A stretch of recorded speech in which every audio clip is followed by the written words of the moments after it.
আল্লাহ পাক রব্বুল আলামিন ওই কিয়ামতের কঠিন ময়দানে মানুষগুলির জবান বন্ধ করে দিবে, জবান দিয়ে কোনো কথা বলতে পারবে না। আল্লাহ জবানটাকে বন্ধ করে দিবেন আর বলবেন, দুনিয়াতে অনেক কথা বলেছ, জিহ্বা দিয়া দুনিয়াতে অনেক পাপ করেছ, এই জিহ্বা দিয়া দুনিয়াতে অনেক মিথ্যা কথা বলেছ। আজকে হাসরের কঠিন ময়দানে তোমার জবান কোনো কথা বলবে না, তোমার হাত কথা বলবি, তোমার পা কথা বলবে, তোমার শরীরের অঙ্গগুলি তোমার বিরুদ্ধে কথা বলবে। আল-ইয়াউমা নাখতিমু আলা আফওয়াহিহিম, আল্লাহ তাআলা তোমার জবানের মধ্যে মোহর মেরে দিবেন। ওয়া তুকাল্লিমুনা আইদিহিম, হাতের জবানগুলি খুলে যাবে, আঙ্গুলের জবানগুলি খুলে যাবে।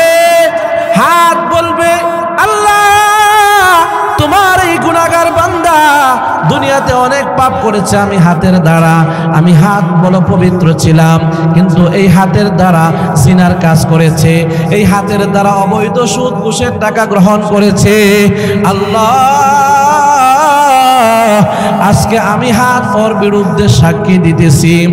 এবার আল্লাহর বান্দা বলবে, রে হাত, তোর জন্য আমি কত কষ্ট করলাম, তোর একটা আঙ্গুলে ব্যথা পাইলেই সেই ব্যথাটা আমার কলিজায় লাগতো। পাকে আল্লাহ সাক্ষী বানিয়ে দিবে, পা আপনার বিরুদ্ধে সাক্ষী দিবে। পা বলবে, আল্লাহ আমি পা বড় পবিত্র ছিলাম, তোমার এই গুনাহগার বান্দা আমি পার দ্বারা অনেক গুনাহ করেছে, অনেক অপরাধ করেছে, জেনে শুনে জ্ঞান খাটাইয়া এই পা দিয়া বৈধ পথে চলছে। আল্লাহ তোমার এই বান্দাকে তুমি জাহান্নামে দাও। আল্লাহর বান্দা বলবে, রে পা, তোর জন্য আমি কত কষ্ট দুনিয়াতে করলাম, তোকে সুস্থ রাখার জন্য পায়ে একটু আঘাত লাগলে আমার অন্তরে সেই আঘাতটা লাগতো রে পা, আজকে আমার বিরুদ্ধে সাক্ষী দিলি।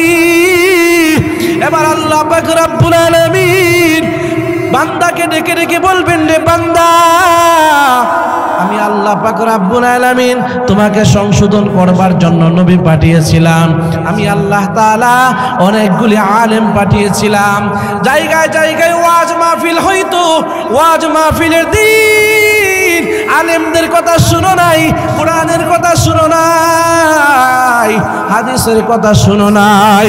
আজকে এই আল্লাহর কোরআনের কথা না শোনার কারণে তুমি জানতেও পারো নাই, তুমি মানতেও পারো নাই, শয়তানের ধোঁকায় পড়ে তুমি গুনাহ করছো। ওই হাসরের কঠিন ময়দানে যখন আমার অঙ্গগুলি আমার বিরুদ্ধে সাক্ষী দিবে, সমস্ত সাক্ষীর মোকাবেলায় আল্লাহ পাক রব্বুল আলামিন ফেরেশতাদেরকে অর্ডার করবেন, আমার ফেরেশতারা রে, আমার এই গুনাহগার বান্দারে ধর, আমার এই গুনাহগার বান্দারে ধইরা জাহান্নামের দিকে নিয়ে যান। ওই জাহান্নামের আগুন ধাউ ধাউ করে জ্বলতেছি। এই জাহান্নামের আগুন কিন্তু দুনিয়ার আগুনের মতন না রে ভাই, এই জাহান্নামের আগুন কিন্তু অনেক কঠিন আগুন। দুনিয়ার আগুনে হাত দিলে হাত পুড়ে যায়, দুনিয়ার আগুনে পা দিলে পা পুড়ে যায়, দুনিয়ার আগুনে চামড়া পুড়ে যায়, আর জাহান্নামের আগুনে তো কঠিন। জাহান্নামের আগুন শরীরে লাগতে হবে না, জাহান্নামের আগুনের মধ্যে আল্লাহ এত তাপ দিয়েছে, ওই জাহান্নামের আগুনের তাপ শরীরে লাগার সঙ্গে সঙ্গে শরীরের চামড়া পড়ে যাবে, শরীরের গোশত ক্ষয়ে পড়ে যাবে। ওই মানুষের শরীরে তাপ লাগার কারণে ওই জাহান্নামের আগুনের এত তাপ, জাহান্নামের আগুনের তাপ লাগার সঙ্গে সঙ্গে ওই জাহান্নামের কলিজা পর্যন্ত গুনাহ হয়ে যাবে। আল্লাহ আমাদেরকে আপনি জাহান্নামের আগুন থেকে বাঁচান, আমিন। দুনিয়ার মুসলমান নবীর উম্মত, ভালো করে দুনিয়ার এই কথাগুলি শুনো, ভালো করে মন দিয়ে শুনে মুসলমান। যদি শুনতে না পারো জানতেও পারবে না, জানতে না পারলে জাহান্নামের আগুন থেকে বাঁচতে পারবে না। আল্লাহ পাক রব্বুল আলামিন জাহান্নামের আগুনকে অর্ডার করবেন। এবার জাহান্নামের আগুন দৌড়াইয়া দৌড়াইয়া ওই জাহান্নামীকে খাওয়ার জন্য ছুটতে থাকবি। ওই জাহান্নামীরে ফেরেশতারা 70,000 শিকল লাগাইয়া ওই জাহান্নামের আগুনকে ফিরাতে পারবে না। জাহান্নামের আগুনে তো কঠিন, 70,000 শিকল লাগাইয়া জাহান্নামের আগুনকে ফিরাতে পারবে না রে মুসলমান। সেই জাহান্নামের আগুনের মধ্যে কিন্তু গুনাহগারদেরকে আল্লাহ ফালাইবে। এবার দেখা যায় কিছু মানুষ জাহান্নামের আগুনের ভয়ে দৌড়াইতেছি। এবার আল্লাহ পাক রব্বুল আলামিন ফেরেশতাদেরকে অর্ডার করবেন, ও আমার ফেরেশতারা, আমার কাছে একটা কুদরতি পানি আছে, এই পানিটা তোমরা নাও। এই পানিটা নিয়ে জাহান্নামের আগুনের মধ্যে ছিটাইয়া দাও। এই পানিটা জাহান্নামের আগুনের মধ্যে ছিটাইয়া দেওয়ার পর ওই জাহান্নামের আগুনটা দৌড়াইয়া পিছনের দিকে চলে যায়, পিছনের দিকে চলে যায়। এবার ফেরেশতারা আল্লাহকে জিজ্ঞেস করে, আল্লাহ এটা কিসের পানি? এটা কি দুনিয়ার কোনো টিউবওয়েলের পানি নাকি? এটা কি দুনিয়ার কোনো পুকুরের পানি? এটা কি কোনো দুনিয়ার কোনো নদীর পানি নাকি আল্লাহ? নাকি এটা আবে হায়াতের পানি, নাকি জমজমের পানি? আল্লাহ পাক রব্বুল আলামিন ফেরেশতাদেরকে ডেকে বলবেন, আমার ফেরেশতারা, না না, এটা দুনিয়ার কোনো পানি না, এটা দুনিয়ার কোনো টিউবওয়েলের পানি না, এটা কোনো নদীর পানি না, এটা জমজমের পানিও না, এটা আবে হায়াতের পানি না। এটা হলো ওই পানি যে পানিটা আমার গুনাহগার বান্দা দুনিয়ার জমিনে রাতের নির্জনে বসি 2 রাকাত তাহাজ্জুদের নামাজ পড়ি গুনার কারণে আমার বান্দা রাতের বেলা কান্নাকাটি করত। আমার বান্দা গুনার কারণে ওই জাহান্নামের আযাবের বই, কবরের আযাবের বই আমার বান্দা দুনিয়ার মধ্যে অনেক কান্নাকাটি করছে। আমি আল্লাহ আমার গুনাহগার বান্দার চোখের পানিগুলো আমি কুদরতি ভাবে জমায়া রাখছি। আল্লাহু আকবার। আল্লাযী আরসালাহু আল্লাহু তাআলা বিল হাক্কি বাশীরান ওয়া নাযীরা وداعيا إلى الله بإذنه وسراجا منيرا أما بعد فأعوذ بالله من الشيطان الرجيم بسم الله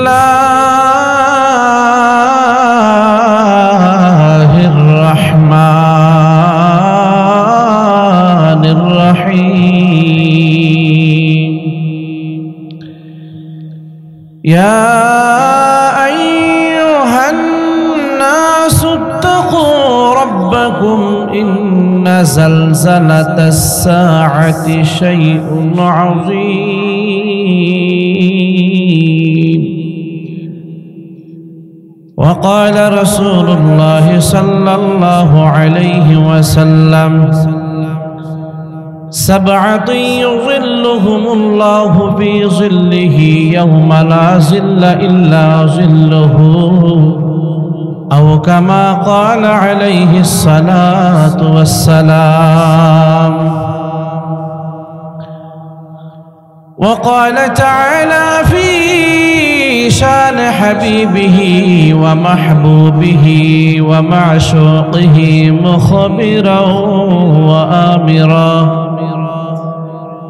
ইন্নাল্লাহা ওয়া মালাইকাতাহু ইউসাল্লুনা আলান নবী ইয়া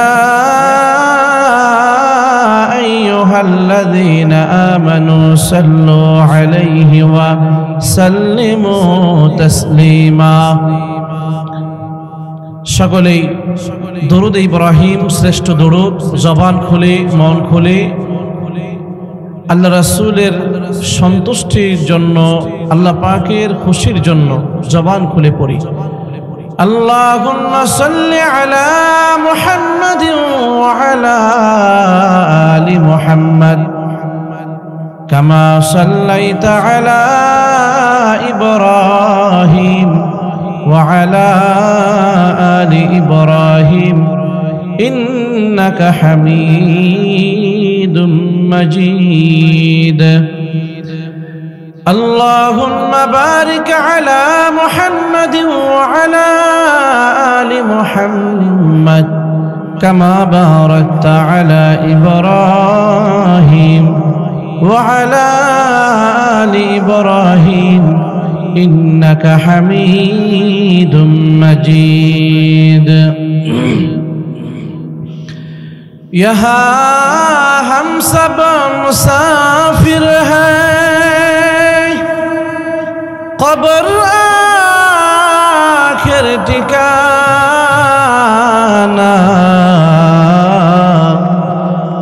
यहाँ हम सब मुसाफिर हैं, कब्र आखिर ठिकाना।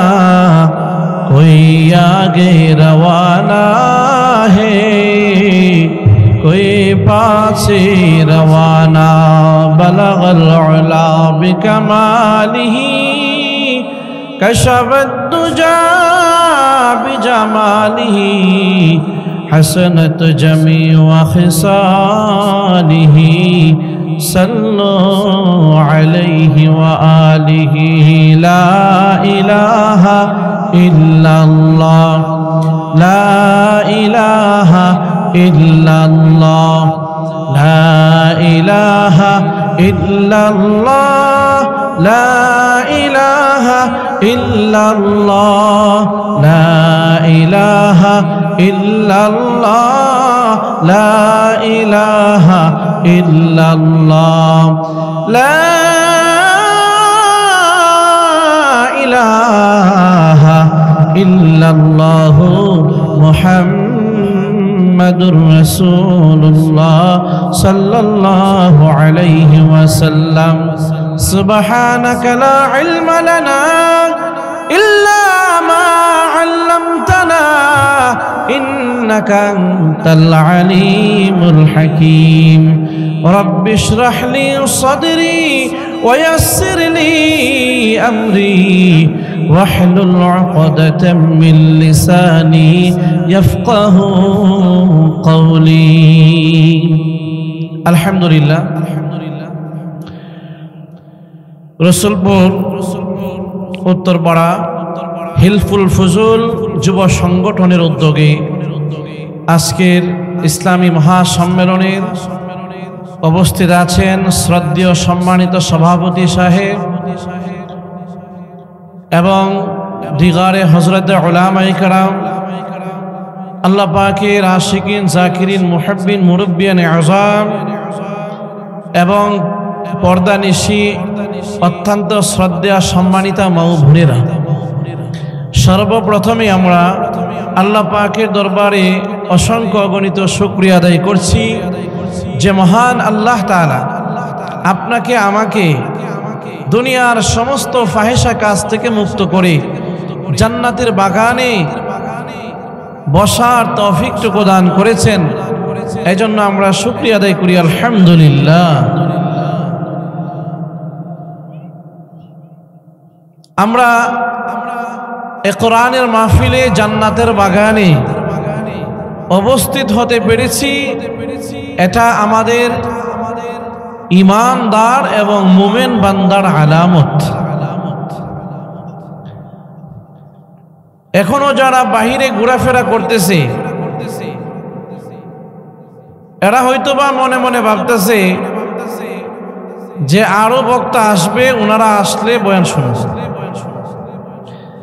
এই ধারণাটা ভুল। আলোচনা যেই করুক সেটা তো কোরআন হাদিস থেকে হবে, ঠিক কিনা বলেন? কোরআন হাদিসের আলোচনা যার জবান থেকে বের হয় সেই কথাটাই অনেক দামি।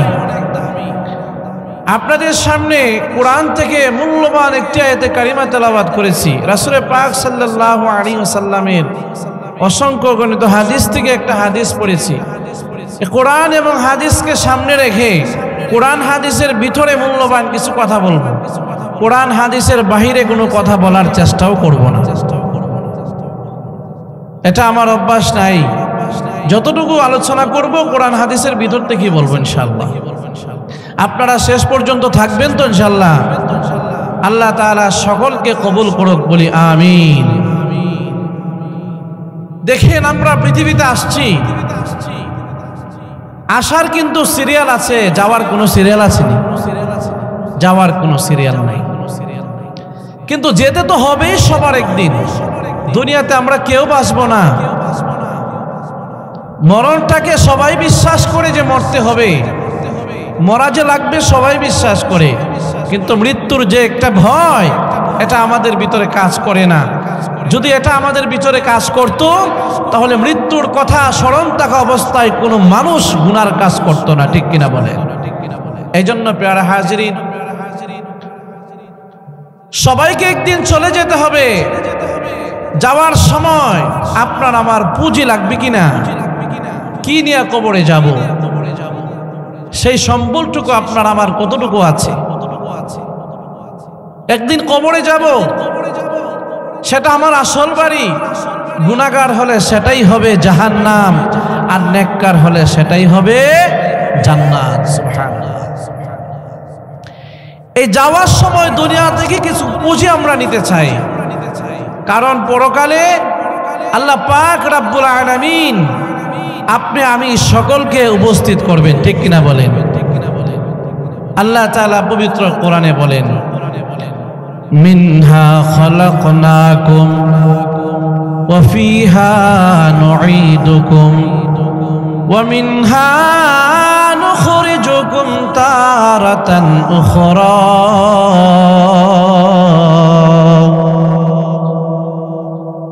আমার আল্লাহ পাক রব্বুল আলামিন বলেন, এ পৃথিবীর মানুষ, আমি আল্লাহ তাআলা তোমাকে এই মাটি থেকে সৃষ্টি করেছি, আবার এই মাটির ভিতরে তোমাকে নেওয়া হবে। তুমি কিন্তু দুনিয়াতে থাকতে পারবে না রে মুসলমান, এই দুনিয়া ছেড়ে তোমাকে চলে যেতে হবে। আল্লাহ পাক রব্বুল আলামিন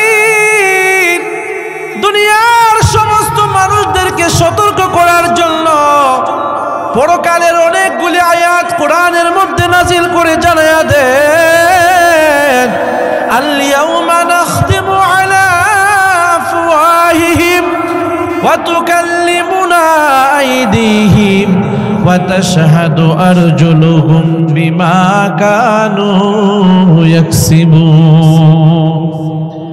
ওই হাসরের কঠিন ময়দানে আল্লাহ পাক রব্বুল আলামিন আপনাকে আমাকে উপস্থিত করবেন।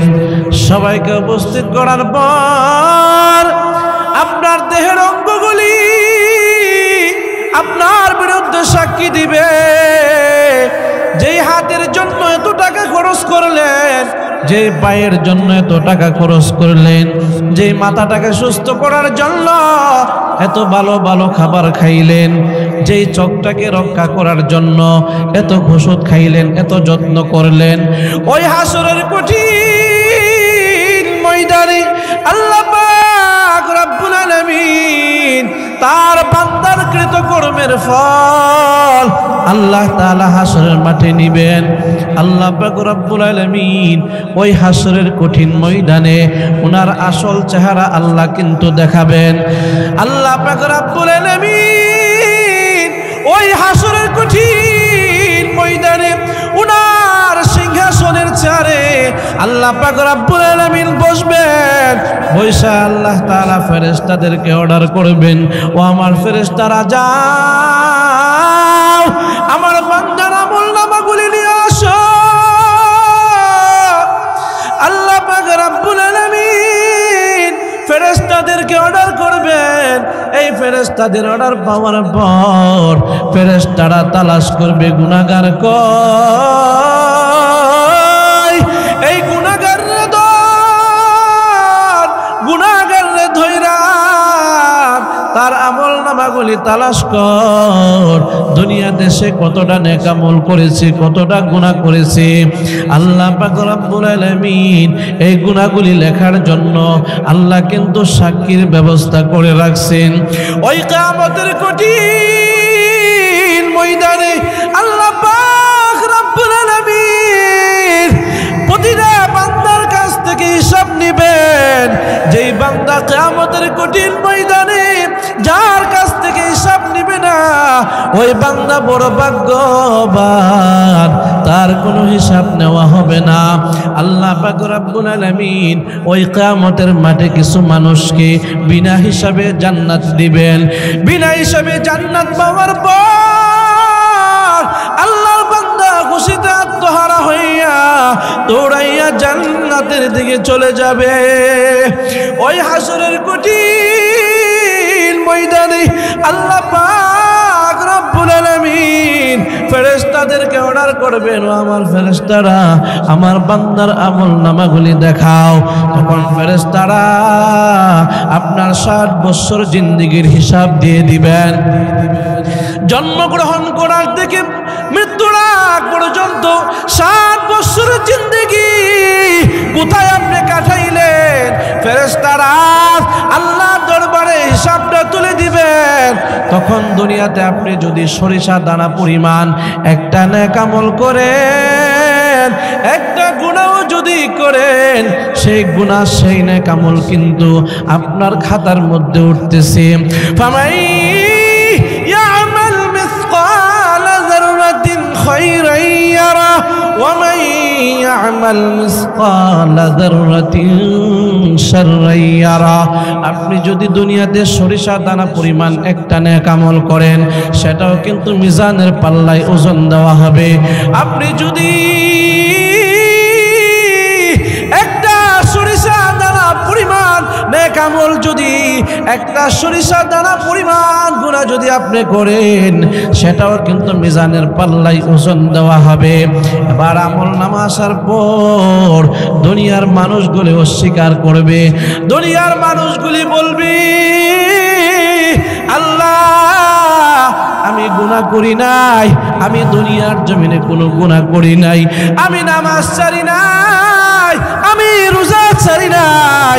আল্লাহ পাক রব্বুল আলামিন বলবেন, তুমি মিথ্যা কথা বলতেছো, তুমি ফজরের নামাজ না পড়িয়া তুমি আরামের ঘুম হারাম করো নাই, তুমি ঘুমাইয়া থাকতা, ফজরের নামাজ ঠিকভাবে আদায় করতা না, তুমি জোহরের নামাজ পড়তা না, তোমার সাথে বন্ধু দৌড়াইয়া আযান শুনে মসজিদে যাইতো, কিন্তু তুমি নামাজ পড়তে না। মিথ্যা কথা বলার কোনো সুযোগ নাই রে মুসলমান। ও রসুলপুরের আম্মা জান, দিলের কান দিয়া শুনো, মনের কান দিয়া শুনো রে। আল্লাহ পাক রব্বুল আলামিন ওই হাসরের কঠিন ময়দানে প্রত্যেকটা নারী পুরুষের কাছ থেকে কিন্তু হিসাব নিবেন।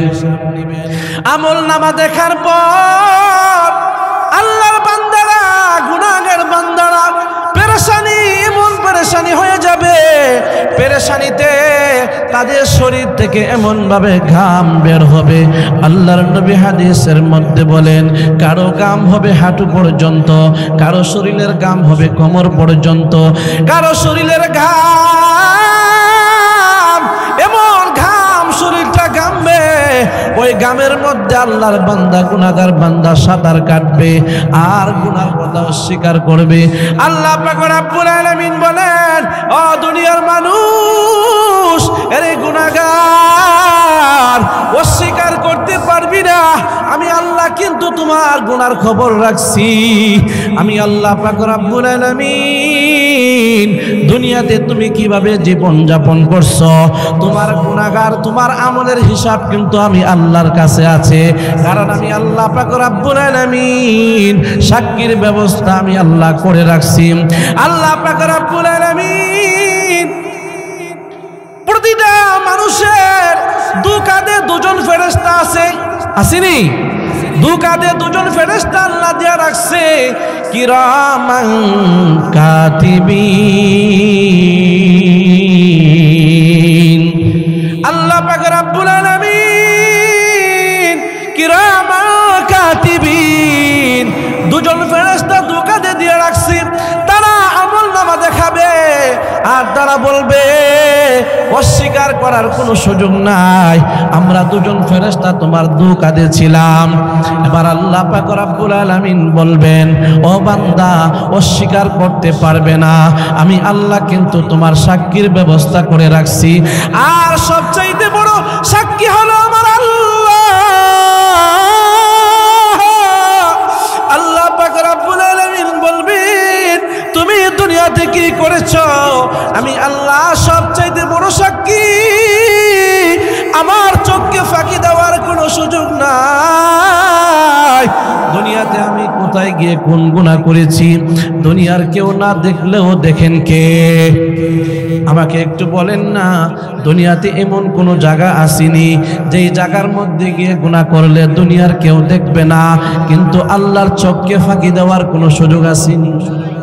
আল্লাহর চোখকে ফাঁকি দেওয়ার কোনো সুযোগ নাই। ওই পরকালে হিসাব নেওয়ার জন্য আল্লাহ পাক রব্বুল আলামিন হলেন সবচাইতে বড় সাক্ষীদাতা। আল্লাহ তাআলা সাক্ষী দিবেন, আর এরপরে আরো সাক্ষীর ব্যবস্থা আল্লাহ করে রাখছেন। আল্লাহ তাআলা পবিত্র কোরআনের মধ্যে বলেন, আল-ইয়াউমা নাখতিমু আলা আফওয়াহিহিম ওয়া তুকাল্লিমুনা আইদিহিম ওয়া তাশহাদু আরজুলুহুম বিমা কানু ইয়াকসিবুন। আল্লাহ পাক রব্বুল আলামিন ওই কিয়ামতের কঠিন ময়দানে মানুষগুলির জবান বন্ধ করে দিবে, জবান দিয়ে কোনো কথা বলতে পারবে না। আল্লাহ জবানটাকে বন্ধ করে দিবেন আর বলবেন, দুনিয়াতে অনেক কথা বলেছ, জিহ্বা দিয়া দুনিয়াতে অনেক পাপ করেছ, এই জিহ্বা দিয়া দুনিয়াতে অনেক মিথ্যা কথা বলেছ। আজকে হাসরের কঠিন ময়দানে তোমার জবান কোনো কথা বলবে না, তোমার হাত কথা বলবি, তোমার পা কথা বলবে, তোমার শরীরের অঙ্গগুলি তোমার বিরুদ্ধে কথা বলবে। আল-ইয়াউমা নাখতিমু আলা আফওয়াহিহিম, আল্লাহ তাআলা তোমার জবানের মধ্যে মোহর মেরে দিবেন। ওয়া তুকাল্লিমুনা আইদিহিম, হাতের জবানগুলি খুলে যাবে, আঙ্গুলের জবানগুলি খুলে যাবে। হাত বলবে, আল্লাহ তোমার এই গুনাহগার বান্দা দুনিয়াতে অনেক পাপ করেছে, আমি হাতের দ্বারা, আমি হাত বলো পবিত্র ছিলাম, কিন্তু এই হাতের দ্বারা জিনার কাজ করেছে, এই হাতের দ্বারা অবৈধ সুদ ঘুষের টাকা গ্রহণ করেছে। আল্লাহ আজকে আমি হাত ওর বিরুদ্ধে সাক্ষী দিতেছি। এবার আল্লাহর বান্দা বলবে, রে হাত, তোর জন্য আমি কত কষ্ট করলাম, তোর একটা আঙ্গুলে ব্যথা পাইলেই সেই ব্যথাটা আমার কলিজায় লাগতো। পাকে আল্লাহ সাক্ষী বানিয়ে দিবে, পা আপনার বিরুদ্ধে সাক্ষী দিবে। পা বলবে, আল্লাহ আমি পা বড় পবিত্র ছিলাম, তোমার এই গুনাহগার বান্দা আমি পার দ্বারা অনেক গুনাহ করেছে, অনেক অপরাধ করেছে, জেনে শুনে জ্ঞান খাটাইয়া এই পা দিয়া বৈধ পথে চলছে। আল্লাহ তোমার এই বান্দাকে তুমি জাহান্নামে দাও। আল্লাহর বান্দা বলবে, রে পা, তোর জন্য আমি কত কষ্ট দুনিয়াতে করলাম, তোকে সুস্থ রাখার জন্য পায়ে একটু আঘাত লাগলে আমার অন্তরে সেই আঘাতটা লাগতো রে পা, আজকে আমার বিরুদ্ধে সাক্ষী দিলি। এবার আল্লাহ পাক রব্বুল আলামিন বান্দাকে ডেকে ডেকে বলবেন, রে বান্দা, আমি আল্লাহ পাক রব্বুল আলামিন তোমাকে সংশোধন করবার জন্য নবী পাঠিয়েছিলাম। আমি আল্লাহ তাআলা অনেকগুলি আলেম পাঠিয়েছিলাম। জায়গায় জায়গায় ওয়াজ মাহফিল হইতো, ওয়াজ মাহফিলের দিন আলেমদের কথা শুনো নাই, কোরআনের কথা শুনো নাই, হাদিসের কথা শুনো নাই। আজকে এই আল্লাহর কোরআনের কথা না শোনার কারণে তুমি জানতেও পারো নাই, তুমি মানতেও পারো নাই, শয়তানের দোকায় পড়ে তুমি গুনাহ করছো। ওই হাসরের কঠিন ময়দানে যখন আমার অঙ্গগুলি আমার বিরুদ্ধে সাক্ষী দিবে, সমস্ত সাক্ষীর মোকাবেলায় আল্লাহ পাক রব্বুল আলামিন ফেরেশতাদেরকে অর্ডার করবেন, আমার ফেরেশতারা রে, আমার এই গুনাহগার বান্দারে ধর, আমার এই গুনাহগার বান্দারে ধইরা জাহান্নামের দিকে নিয়ে যান। ওই জাহান্নামের আগুন ধাউ ধাউ করে জ্বলতেছি। এই জাহান্নামের আগুন কিন্তু দুনিয়ার আগুনের মতন না রে ভাই, এই জাহান্নামের আগুন কিন্তু অনেক কঠিন আগুন। দুনিয়ার আগুনে হাত দিলে হাত পুড়ে যায়, দুনিয়ার আগুনে পা দিলে পা পুড়ে যায়, দুনিয়ার আগুনে চামড়া পুড়ে যায়। আর জাহান্নামের আগুনে তো কঠিন, জাহান্নামের আগুন শরীরে লাগতে হবে না, জাহান্নামের আগুনের মধ্যে আল্লাহ এত তাপ দিয়েছে, ওই জাহান্নামের আগুনের তাপ শরীরে লাগার সঙ্গে সঙ্গে শরীরের চামড়া পড়ে যাবে, শরীরের গোশত ক্ষয়ে পড়ে যাবে।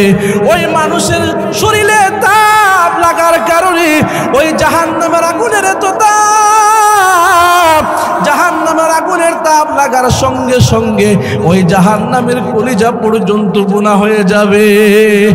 আল্লাহ আমাদেরকে আপনি জাহান্নামের আগুন থেকে বাঁচান, আমিন। ও দুনিয়ার মুসলমান, নবীর উম্মত, ভালো করে দুনিয়ার এই কথাগুলি শুনো, ভালো করে মন দিয়ে শুনে মুসলমান। যদি শুনতে না পারো জানতেও পারবে না, জানতে না পারলে জাহান্নামের আগুন থেকে বাঁচতে পারবে না। আল্লাহ পাক রব্বুল আলামিন জাহান্নামের আগুনকে অর্ডার করবেন। এবার জাহান্নামের আগুন দৌড়াইয়া দৌড়াইয়া ওই জাহান্নামীকে খাওয়ার জন্য ছুটতে থাকবি। ওই জাহান্নামীরে ফেরেশতারা 70,000 শিকল লাগাইয়া ওই জাহান্নামের আগুনকে ফিরাতে পারবে না। জাহান্নামের আগুনে তো কঠিন, 70,000 শিকল লাগাইয়া জাহান্নামের আগুনকে ফিরাতে পারবে না রে মুসলমান। সেই জাহান্নামের আগুনের মধ্যে কিন্তু গুনাহগারদেরকে আল্লাহ ফালাইবে। এবার দেখা যায় কিছু মানুষ জাহান্নামের আগুনের ভয়ে দৌড়াইতেছি। এবার আল্লাহ পাক রব্বুল আলামিন ফেরেশতাদেরকে অর্ডার করবেন, ও আমার ফেরেশতারা, আমার কাছে একটা কুদরতি পানি আছে, এই পানিটা তোমরা নাও, এই পানিটা নিয়ে জাহান্নামের আগুনের মধ্যে ছিটাইয়া দাও। এই পানিটা জাহান্নামের আগুনের মধ্যে ছিটাইয়া দেওয়ার পর ওই জাহান্নামের আগুনটা দৌড়াইয়া পিছনের দিকে চলে যায়, পিছনের দিকে চলে যায়। এবার ফেরেশতারা আল্লাহকে জিজ্ঞেস করে, আল্লাহ এটা কিসের পানি? এটা কি দুনিয়ার কোনো টিউবওয়েলের পানি নাকি? এটা কি দুনিয়ার কোনো পুকুরের পানি? এটা কি কোনো দুনিয়ার কোনো নদীর পানি নাকি আল্লাহ? নাকি এটা আবে হায়াতের পানি, নাকি জমজমের পানি? আল্লাহ পাক রব্বুল আলামিন ফেরেশতাদেরকে ডেকে বলবেন, আমার ফেরেশতারা, না না, এটা দুনিয়ার কোনো পানি না, এটা দুনিয়ার কোনো টিউবওয়েলের পানি না, এটা কোনো নদীর পানি না, এটা জমজমের পানিও না, এটা আবে হায়াতের পানি না, এটা হলো ওই পানি যে পানিটা আমার গুনাহগার বান্দা দুনিয়ার জমিনে রাতের নির্জনে বসি 2 রাকাত তাহাজ্জুদের নামাজ পড়ি গুনার কারণে আমার বান্দা রাতের বেলা কান্নাকাটি করত।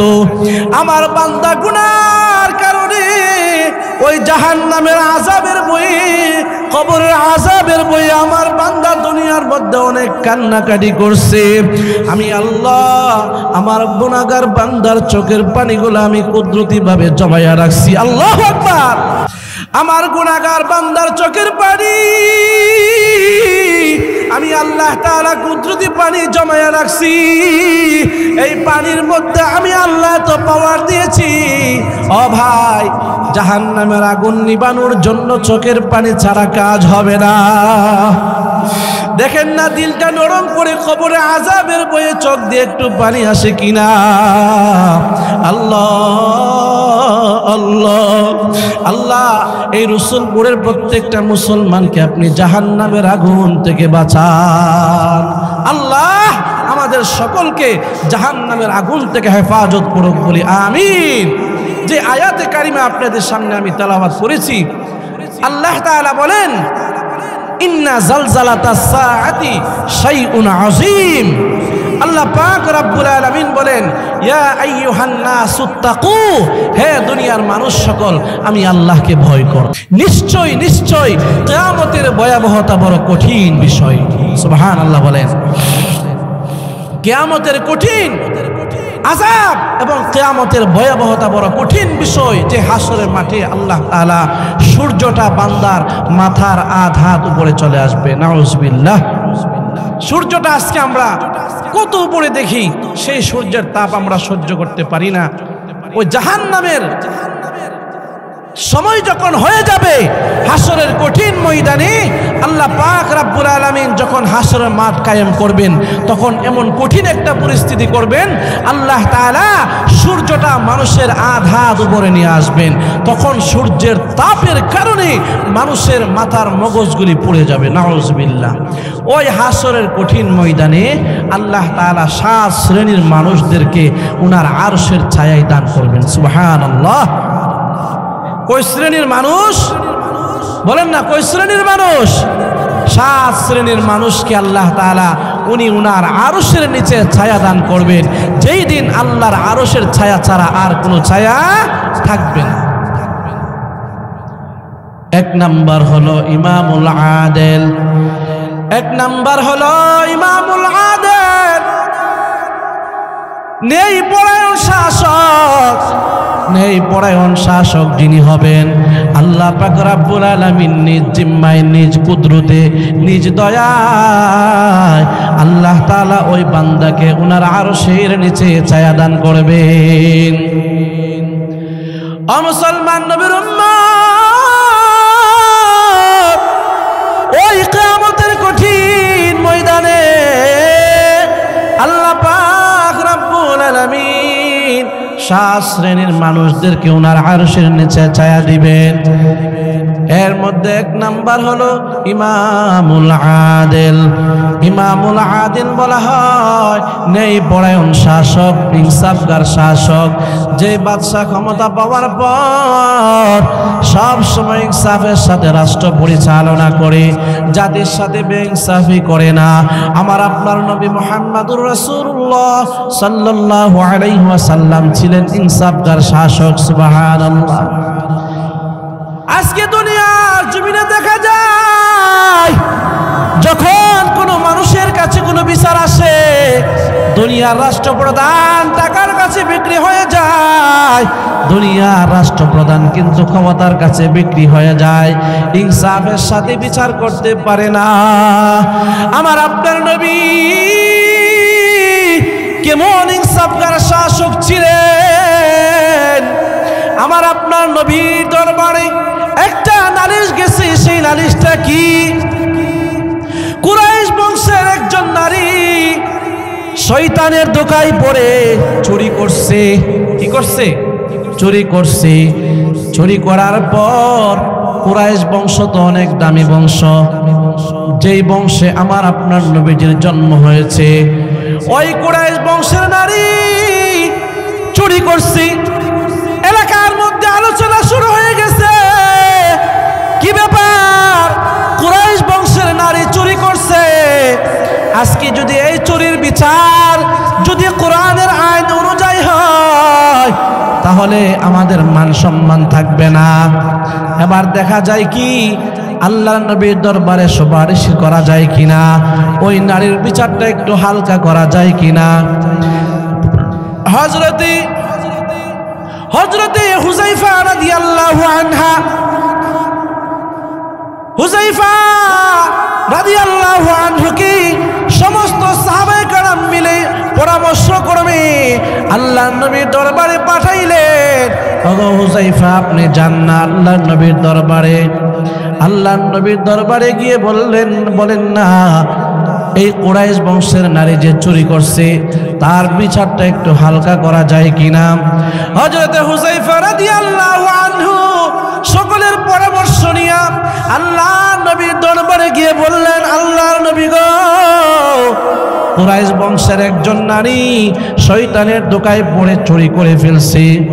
ইয়া রাসূলুল্লাহ, ইয়া হাবিবাল্লাহ, কুরাইশ বংশের নারীর এই চুরির বিচার যদি জনসম্মুখে হয় তাহলে মান সম্মান থাকবে না।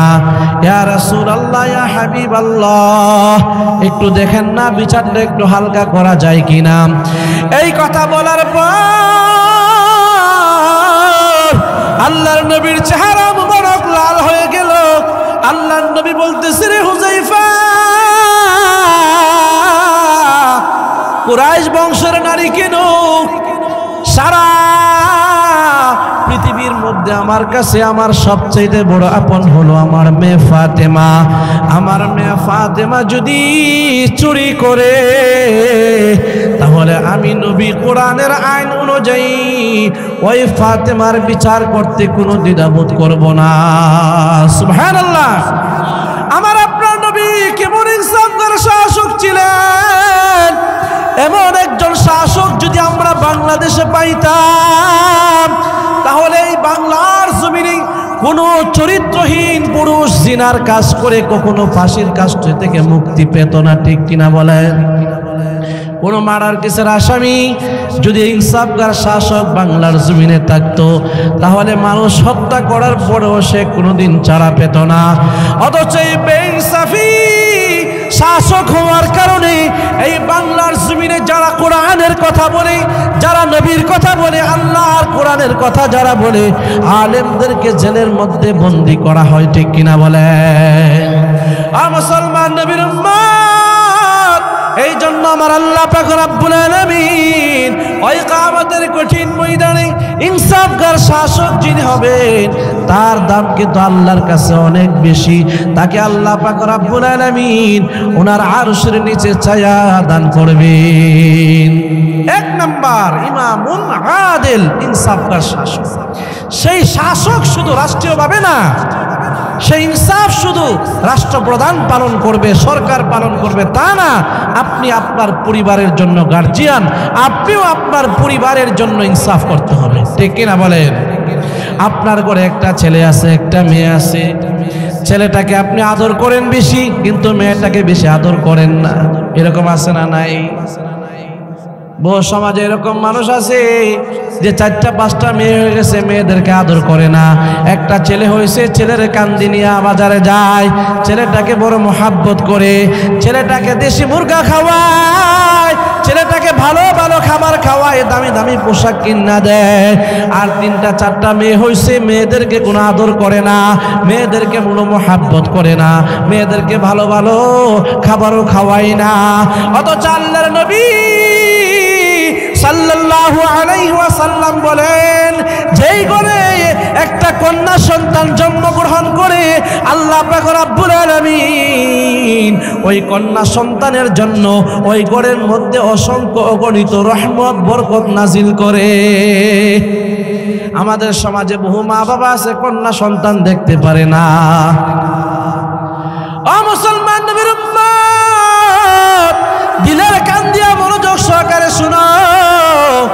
কন্যা সন্তান আল্লাহ তাআলার বড় নিয়ামত। এই কন্যা সন্তানগুলি আমার আপনার নবী সাল্লাল্লাহু আলাইহি ওয়াসাল্লাম আল্লাহর নবীর কন্যা ফাতেমাকে কত মহব্বত করতেন, কত আদর করতেন। যখন কোনো দাওয়াতের কাজে যাইতেন ফাতেমাকে বলে যাইতেন, আবার যখন কোনো দাওয়াতের কাজ থেকে আসতেন আবার ফাতেমার সাথে দেখা করতেন। সেই ধারা অনুযায়ী যাদের কন্যা সন্তান আছে তাদেরকে মহব্বত করতে হবে। যেই কথা বলতেছিলাম, এক নম্বর গুণ হলো ইমামুল আদিল। এই গুণগুলি আমরা কবরে নিয়ে যাব। কোথায় নিয়ে যাব? এই ইনসাফ নেই বিচার, এগুলা এই গুণগুলি আমরা কবরে নিয়ে যাব ইনশাআল্লাহ। দুই নাম্বার হলো ওয়াসাবুন নাসাফি ইবাদাতিল্লাহ।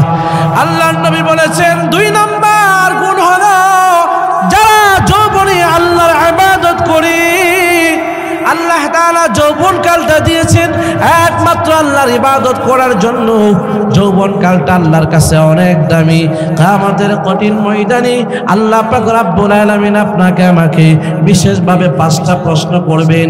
এর মধ্যে বিশেষ একটা প্রশ্ন হলো, এ বান্দা ওয়াসাবুন নাসাফি ইবাদাতিল্লাহ, ওই কিয়ামতের কঠিন ময়দানে আল্লাহ পাক রব্বুল আলামিন আল্লাহ তাআলা যৌবনে যারা ইবাদত করবে, যৌবনে যাকে আল্লাহ যারা আল্লাহকে ডাকবে, আল্লাহ তাআলা তাদেরকে অনেক সম্মান দিবেন হাসরের মাঠে। 5টা প্রশ্নের মধ্যে একটা প্রশ্ন হলো, ও বান্দা শাবাবাকা ক্বাবলা সুগুলিক, ও বান্দা আমি আল্লাহ যে তোমাকে এত সুন্দর একটা যৌবন দান করলাম, এই যৌবন কালটা তুমি কোন কাজে ব্যয় করেছ? আল্লাহ কিন্তু এই প্রশ্নটা করবেন। আজকে যারা যৌবনকালে আছেন, যৌবনকালে আপনারা গুনাহ বেশি করেন। মানুষের জীবনে 3টা কাল আছে। কয়টা কাল? মানুষের জীবনে 3টা কাল আছে। এর মধ্যে একটা কাল হলো শিশুকাল। শিশুকালে মানুষগুলোর হিসাব আল্লাহ তেমন নিবে না, কারণ শিশুকালে মানুষ গুনাহ করে না। ঠিক নেই? শিশুকালে মানুষ গুনাহ করে না। আর আরেকটা হলো যৌবনকাল। যৌবনকালে কিন্তু মানুষ গুনাহ বেশি করে। আরেকটা হলো বৃদ্ধকাল। বৃদ্ধকালে মানুষ গুনাহ বেশি করে না, কারণ বৃদ্ধকালের হিসাব আল্লাহ কম নিবেন। আর সবচাইতে কঠিন হিসাব যেটা আল্লাহ নিবেন সেটা হলো মানুষের যৌবনকাল। এই যৌবনকালের হিসাব কিন্তু আল্লাহ আপনার আমার কাছ থেকে নিবেন। যৌবনকালটা তুমি কোন কাজে ব্যয় করেছো, আল্লাহ এই হিসাবটা প্রত্যেকটা মানুষের কাছ থেকে নিবেন। কারণ যৌবনকালের ইবাদত, মানুষ যখন যৌবনকালে ইবাদত করে, যেমন আপনি নামাজ পড়েন, নামাজ যখন আপনি পড়বেন, ওই নামাজ পড়ার সময় যৌবনকালে যেভাবে বান্দা নামাজটা পড়তে পারে, বৃদ্ধ হয়ে গেলে কি করতে পারে? পারে না। কোমর সোজা করতে পারে না, কোমর বাঁকা করতে পারে না, রুকু ঠিকভাবে করতে পারে না, সেজদাও ঠিকভাবে করতে পারে না, চাইলেও পারে না, কষ্ট হয়। এই জন্য যৌবনকালের ফজিলত আল্লাহর কাছে এই জন্য বেশি যে যৌবনকালে যখন বান্দা ইবাদত করবে, ওই ইবাদতটা মধ্যে কোনো ভুল থাকবে না, রুকু সেজদা সঠিকভাবে আদায় হবে। এই জন্য আল্লাহ তাআলা যৌবনকালটাকে মূল্যায়ন করেছেন। সুবহানাল্লাহ। এরপরে 3 নাম্বার হলো নবীজি বলেন ওয়ারাজুলুন কলবুহু মুআল্লাকুন ফিল মাসাজিদ। দুনিয়ার জমিনে এমন কিছু মানুষ আছে যে মানুষগুলি সব সময় তার দিলটা মসজিদের মধ্যে লাগানো থাকে, আছে না নাই? 5 ওয়াক্ত নামাজ পড়ার পর মসজিদ থেকে বের হয়ে যায়। মসজিদ থেকে বের হওয়ার পরেও বান্দার মনটা কিন্তু মসজিদে পড়ে থাকে। এই জন্য আল্লাহ পাক রব্বুল আলামিন আল্লাহর নবী হাদিসের মধ্যে বলেন ওয়ারাজুলুন কলবুহু মুআল্লাকুন ফিল মাসাজিদ। ওই হাসরের কঠিন ময়দানে আল্লাহ পাক রব্বুল আলামিন উনি ওনার আরশের নিচে ছায়া দান করবেন 3 শ্রেণীর মানুষ। 3য় নাম্বার হলো ওয়ারাজুলুন কলবুহু মুআল্লাকুন ফিল মাসাজিদ। যারা সব সময় ফজরের নামাজ আদায় করলো, ফজরের নামাজ আদায় করি মসজিদ থেকে বের হয়ে গেল, আবার সে অপেক্ষায় দেখে কখন জোহরের আজান হবে। জোহরের আজান হওয়ার পর সঙ্গে সঙ্গে মসজিদে চলে যাবে। জোহরের নামাজ আদায় করার পর আল্লাহর বান্দা মসজিদ থেকে বের হয়ে যায়, আবার সে অপেক্ষায় থাকে চাষ করে আর ব্যবসা করে আর দোকানদারি করে আর অপেক্ষায় তাকে কখন আসরের আজান হবে। আসরের আজান হলে মসজিদে যাবে, গিয়ে আসরের নামাজ আদায় করবে। আসরের নামাজ আদায় করার পর আবার বান্দা মসজিদ থেকে বের হয়ে যায়, আবার অপেক্ষায় তাকে কখন মাগরিবের সময় হবে। মাগরিবের নামাজ আদায় করার পর আবার মসজিদ থেকে বের হয়ে যায়, আবার সে অপেক্ষায় থাকে কখন এশারের আজান হবে, এশারের নামাজ জামাতের সাথে আদায় করবে। এইভাবে 5 ওয়াক্ত নামাজ আদায় করার পর বান্দা ব্যবসা করে, বান্দা কৃষি কাজ করে, বান্দা খেতে চাষ করে, কিন্তু মনটা পড়ে থাকে মসজিদে। মনটা কোথায় পড়ে থাকে? মসজিদে। এটা হলো মুমিন বান্দার লক্ষণ। মুমিন বান্দারা 5 ওয়াক্ত নামাজ পড়বে। নামাজ পড়ার সময় যতক্ষণ মসজিদে থাকে, মসজিদে থাকার সময় মুহূর্তগুলি বান্দার ভিতরে আল্লাহর ভয় কাজ করে, মসজিদ থেকে বের হতে চায় না। মুমিন বান্দারা মসজিদ থেকে বের হতে চায় না, অনেক দেরিতে মসজিদ থেকে বের হয়। আর মুনাফিক যারা মসজিদে গেলে তাড়াহুড়া করে আসে না নাই? জুমার নামাজে আলোচনা 2-1 মিনিট বেশি হয়ে গেলে আর অশান্তি শুরু হয়ে যায়, বলে হুজুর আলোচনা শেষ করেন, তাড়াতাড়ি নামাজ পড়তে হবে, বড় খিদা লাগছে। আর আল্লাহর বান্দা ঘন্টার পর ঘন্টা চার দোকানে বসে আড্ডা দিল, ঘন্টার পর ঘন্টা রাস্তাঘাটে ঘোরাফেরা করে সময় কাটায়, তখন তার সময় নষ্ট হয় না। এরকম আছে না নাই? ও মুসলমান নবীর উম্মত, আল্লাহর নবী হাদিসের মধ্যে বলেন, আহাব্বুল বিলাদি ইলাল্লাহ, আল্লাহর কাছে সবচাইতে দামি জায়গা হলো মসজিদ, আর সবচাইতে অপছন্দনীয় জায়গা হলো বাজার। সবচাইতে দামি জায়গা হলো আল্লাহর ঘর মসজিদ, আর সবচাইতে অপছন্দনীয় হলো বাজার। বাজারে তো যেতেই হবে, কিন্তু বাজারে গিয়া আড্ডা দিয়া সময় নষ্ট করা যাবে না।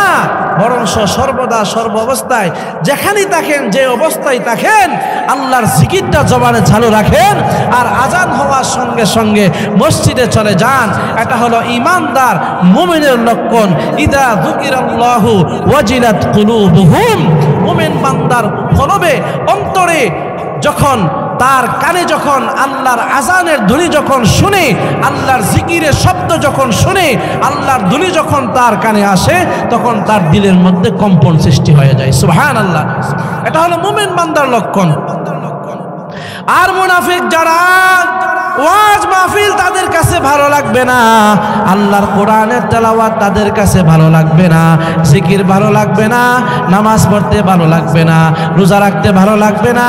তারা ওই সময় কিয়ামতের কঠিন ময়দানে আল্লাহ পাক রব্বুল আলামিন ওই শ্রেণীর মানুষদেরকে জাহান্নামে দিবেন। মুনাফিক যারা তারা এগুলো পছন্দ করে না। এখন আমরা মুমিন, ঠিক কিনা বলেন? আমরা মুমিন, আমাদের ভিতরে ঈমান আছে বিদায় আমরা দুনিয়ার সমস্ত কাজ ছেড়ে এই প্রোগ্রামে, এই মাহফিলের মধ্যে চলে আসছি। আলহামদুলিল্লাহ বলেন। তাইলে 3 নম্বরের গুণ আমরা শুনলাম, ওয়ারাজুলুন কলবুহু মুআল্লাকুন ফিল মাসাজিদ। যৌবনে 3 নম্বর হলো যাদের অন্তরটা সব সময় মসজিদের সাথে লাগানো থাকে, আল্লাহ তাআলা এদেরকে উনার আরশে আজিমের নিচে জায়গা করে দিবেন। সুবহানাল্লাহ।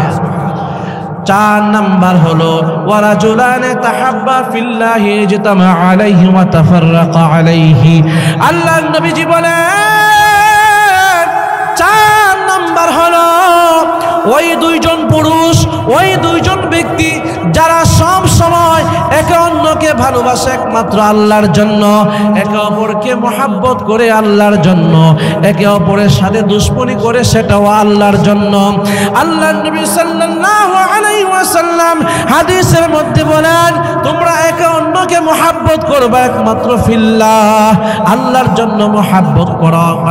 আমি আপনাদেরকে মহাব্বত করি কার জন্য? আল্লাহর জন্য। আপনারা আমাকে মহাব্বত করেন কার জন্য? আল্লাহর জন্য। হযরত আবু বকর আল্লাহকে মহাব্বত করতেন, নবীকে মহাব্বত করতেন।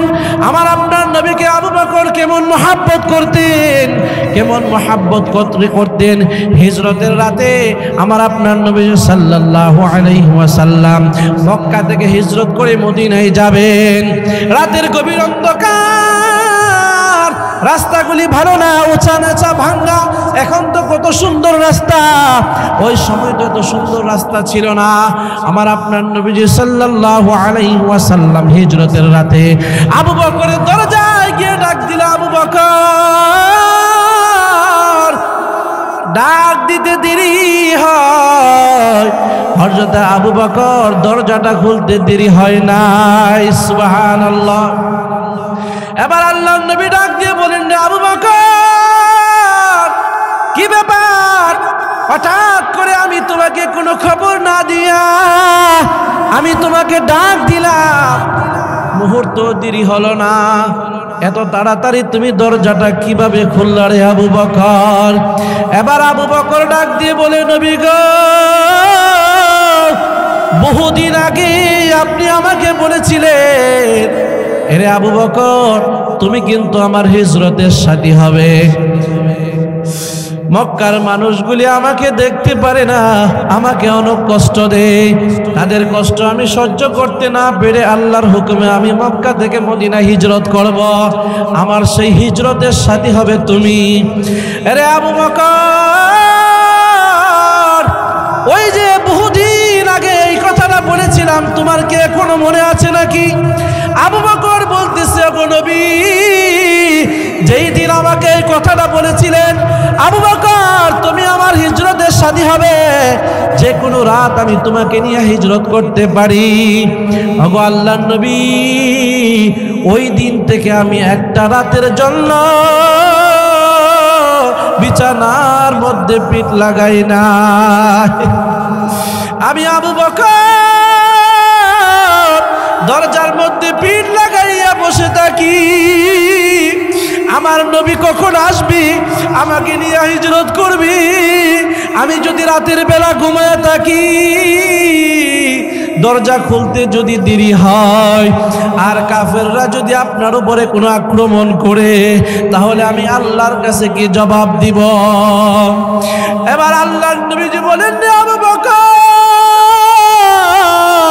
তুমি আমাকে এত মোহাব্বত করো। আল্লাহর নবীজি বললেন, আবু বকর, আজকে মক্কা থেকে মদিনায় হিজরত করা শুরু হইল, এই হিজরত শেষ হবে না। এই হিজরত শেষ হবে, তুমি আমি থাকবো একসাথে জান্নাতে। সুবহানাল্লাহ। এবার আবু বকর ডাক দিয়ে বলে, নবী গো, শুধু আমি একা ঘুমাই না তা না, আমার একটা মেয়ে আছে ফাতেমা, আমার মেয়েটাও ঘুমায় না, প্রতি রাতের বেলা নাস্তা বানাইয়া আপনার জন্য অপেক্ষা করে, নবী কখন আসবে। নবী মক্কা থেকে হিজরত করতে মদিনায় যাবে, পেটে অনেক ক্ষুধা নিয়ে আসবে।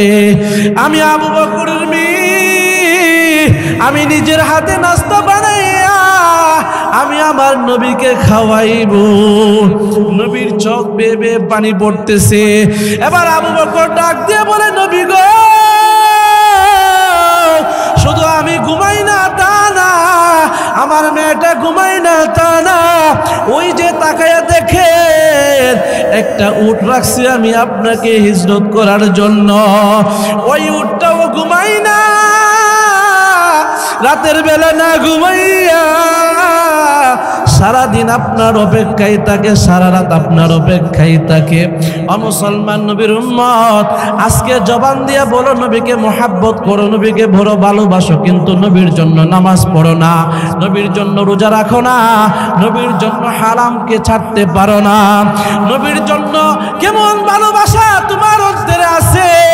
আল্লাহর নবী সাল্লাল্লাহু আলাইহি ওয়াসাল্লাম বলেন, মান আহাব্বা সুন্নতি ফাকাদ আহাব্বানি ওয়া মান আহাব্বানি কানা মাই ফিল জান্নাহ। আমার উম্মতেরা শুনো, যারা আমি নবীর সুন্নতকে যারা মোহাব্বত করবে, তারা যেন আমি নবীকে মোহাব্বত করলো, আর আমি নবীকে যারা মোহাব্বত করবি কিয়ামতের কঠিন ময়দানে আমি নবীর সাথে জান্নাতে যাবে। এই যে আবু বকর আল্লাহর নবীকে এত মহব্বত করছেন, এত ভালোবাসছেন, সেই ভালোবাসার মধ্যে কোনো স্বার্থ ছিল না। আল্লাহর নবী তো কোনো বেতনও দিত না, সেই ভালোবাসার মধ্যে একটাই স্বার্থ ছিল জান্নাত, একটাই স্বার্থ ছিল আল্লাহকে খুশি করা। এই জন্য আবু বকরের ভালোবাসা ছিল নিঃস্বার্থ, একমাত্র আল্লাহর জন্য ভালোবাসছে। ভাই ভাইকে মহব্বত করব, সেটাও হবে আল্লাহর জন্য। আর ইমাম মুসল্লিকে মহব্বত করবি, সেটাও আল্লাহর জন্য। মুসল্লি ইমামকে মহব্বত করবি, সেটাও আল্লাহর জন্য। আল্লাহ নবী সাল্লাল্লাহু আলাইহি ওয়াসাল্লাম হাদিসের মধ্যে বলেন, আল মারউ মা'a মান আহাব্বা, দুনিয়াতে তুমি যার সাথে যার সম্পর্ক যত ভালো ছিলা, দুনিয়াতে সবচেয়ে বেশি যাকে যত বেশি মহব্বত করতা, কিয়ামতে তার সাথে তোমার জান্নাত হবে। সুবহানাল্লাহ। আমরা জান্নাতে যেতে চাই কি চাই না? এই জন্য হাসরের মাঠে আল্লাহ তাআলা ওই যে 4 নাম্বার যেটা, সেটা হলো ওয়ারাজুলান তাহাব্বা ফিল্লাহি ইজতামা আলাইহি ওয়া তাফাররাকা আলাইহি। আল্লাহর জন্য হবে দুজন মানুষের ভালোবাসা, আর আল্লাহর জন্য হবে দুজন মানুষের দুশমনি। ঠিক কিনা বলেন? দুশমনি হবে সেটাও আল্লাহর জন্য। এই বাংলার জমিনে যদি আমার কোনো দুশমন থাকে, সেটাও আল্লাহর জন্য হবে। কেমন দুশমন? এই বাংলার জমিনে এমন নাস্তিক এখনো আছে যারা নবীকে নিয়ে কটূক্তি করে, আল্লাহকে নিয়ে কটূক্তি করে, যারা আলেমদের উপরে নির্যাতন করে। আল্লাহ নবীজি বলেছেন, যারা আলেমের উপরে নির্যাতন করলো, সেই নির্যাতনটা নবীর উপরে গিয়া পড়ে।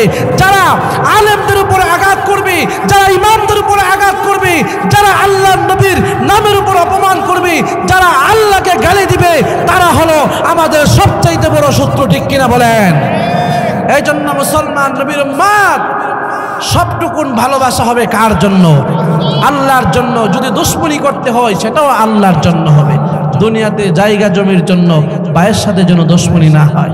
সম্পদের জন্য, টাকার জন্য, ক্ষমতার জন্য কোনো দুশমনি যেন না হয়, সেটা হবে একমাত্র কার জন্য?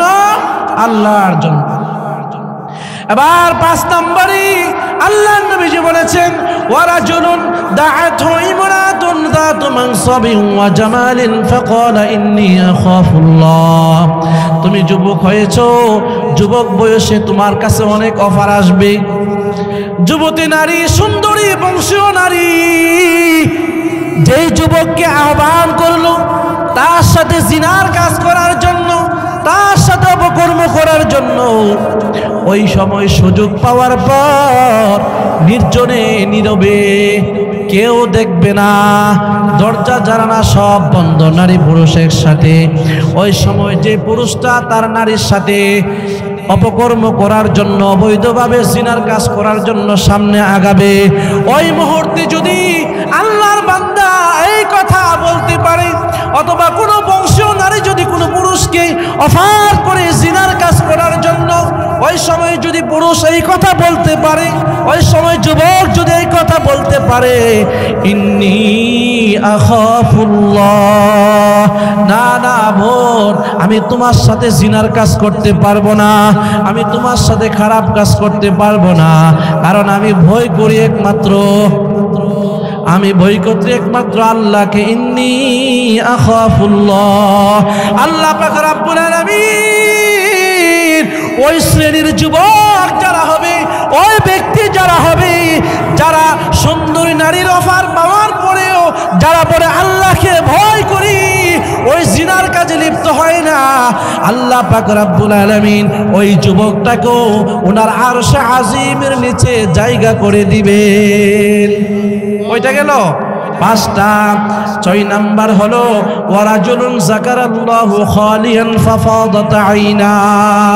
আল্লাহর দুনিয়ার জমিনে এমন বহুত মানুষ আছে, যেই মানুষগুলি রাতের নির্জনে দুনিয়ার সমস্ত মানুষগুলি ঘুমিয়ে যায়, পাহাড় ঘুমিয়ে যায়, গাছপালা ঘুমিয়ে যায়, মানুষগুলি ঘুমিয়ে যায়, পশু পাখিগুলি ঘুমিয়ে যায়। ওই সময় আল্লাহর বান্দা নির্জনে নীরবে ঠান্ডা পানি দিয়ে ওযু করে, তাহাজ্জুদের নামাজের মুসল্লা বিছাইয়া রাকাত তাহাজ্জুদের নামাজ আদায় করে আল্লাহর দরবারে দুটো হাত তুলে আর বলে, আল্লাহ জীবনে বহুত গুনাহ করেছি, জীবনে অনেক অন্যায় অপরাধ করেছি, আল্লাহ আমার গুনার খবর আমার মাও জানে না, বাবাও জানে না, কে জানে? আল্লাহ আমি বড় গুনাহ করেছি, অপরাধ করেছি, আমাকে মাফ করে দেন। আর বান্দা জবান ছেড়ে এই কথা বলে, এ জীবনে না করিলাম বন্দিগি, এ জীবনে না করিলাম বন্দিগি, গুনাহ করে কাটাইলাম জিন্দিগি। পড়েন না, গুনাহ করে কাটাইলাম জিন্দিগি। আপনি যদি মাফ না করেন আল্লাহ বান্দারে, আপনি যদি মাফ না করেন আল্লাহ বান্দারে, বলেন আপনার বান্দা যাবে কার কাছে, বলেন আপনার বান্দা যাবে কার কাছে? মিথ্যা কথা যারা বলবে বানাইয়া, মিথ্যা কথা বলবে যারা বানাইয়া, আগুনের পোশাক দিবেন তাদের পরাইয়া, আগুনের পোশাক দিবেন তাদের পরাইয়া। এইভাবে কান্নাকাটি করে আর বলে, আল্লাহ জীবনে অনেক নামাজ ছাড়লাম, অনেক রোজা ছাড়লাম, জীবনের জবান দিয়ে অনেক মিথ্যা কথা বললাম, আল্লাহ আমাকে মাফ করে দাও। আল্লাহর নবীজি বলেন, কোন মানুষ যদি তার গুনার প্রতি লজ্জিত হইয়া, নিজের গুনার প্রতি অনুতপ্ত হইয়া তওবার নিয়তে দিল থেকে তওবা করে আল্লাহর দরবারে কান্নাকাটি করে, আর এক ফোঁটা চোখের পানি যখন বের হয়ে যায়, ওই চোখের পানিটা নাকের আগায় আসার আগে আল্লাহ বান্দার গুনাহগুলি মাফ করে দেয়। আল্লাহ তাআলা ওই কিয়ামতের কঠিন ময়দানে উনার আরশে আজিমের নিচে যাদেরকে ছায়া দান করবেন, 6 নাম্বার হলো ওই সমস্ত মানুষ যারা নির্জনে বসে বসে জিকির করে আর কান্নাকাটি করে আর দোয়া করে তওবা করে। আল্লাহ আমাদেরকে তওবা করার তৌফিক দান করুক বলে আমিন। 7 নাম্বার হলো ওয়ারাজুলুন তাসাদ্দাকা বিসাদাকাতিন হাত্তা লা তা'লামা শিমালুহু মা তুনফিকু ইয়ামিনি।